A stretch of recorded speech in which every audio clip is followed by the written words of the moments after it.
You're not crazy, and you're not broken for being on the ledge. It's hard. Being human is hard. We all reach our breaking point.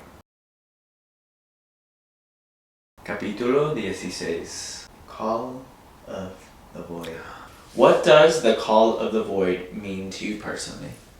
You know that feeling when you're driving on a bridge and you think to yourself, gosh, what would it be like if the car suddenly swerved and we flew off of the bridge and into the water? It's like you have this micro moment where you forecast the darkest and most final thing you can. And it's that thought in and of itself that prevents you from allowing the car to swerve. You grip the steering wheel a little bit tighter. That is Call of the Void. It's that whisper where you're looking directly over the edge. Why does this track feel like it needed to be the title of the entire project? The title of this project went through several iterations. It was first called Whole, W-H-O-L-E, because I thought it was about like becoming whole again. And then it was Chaos because I was like, this has just been such a chaotic chapter. But I landed on Call of the Void because I flirted with the edge of darkness in so many spaces. What aspect of the album's emotional journey does this song crystallize most clearly? I think this captures the moment where you decide to coexist with the void. You're not going to succumb to it. You're not going to jump, but you acknowledge the void is there. You choose to keep living. What does that irresistible call feel like? The irresistible call feels like the promise of peace. I think when you are in such a state of pain, the most appealing thing is the idea of not suffering anymore. It's hard to talk about these feelings sometimes because you don't want people to be like, are you suicidal? You should always ask that question. But I do think there's such a difference between wanting to kill yourself and not wanting to suffer anymore. Is the void something you feared, something you understood, or something you nearly answered? I think it's all of the above. Seeing the void is what prevents us from driving off of the bridge. You should have a healthy fear and respect for the void. It's almost so important to have this conversation about that feeling of just like wanting the suffering to stop, because answering the call of the void can look like, I stopped leaving my home. I stopped trying.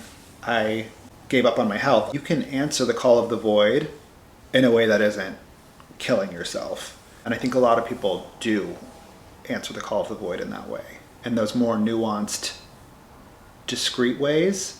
What emotions were colliding in you when you wrote this?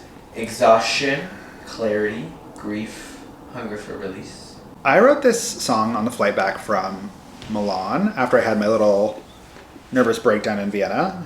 And it was like documenting the celebration that I chose life. To choose to keep trying, to choose to pick yourself up and keep going, that's a victory. And that's what Call of the Void is about. It's like I saw it, I heard it, and I answered with life.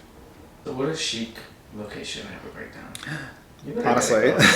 What a chic place to write a song, you know? Thank you. I was like... Going on. Yeah. How did you translate the ledge feeling into sound?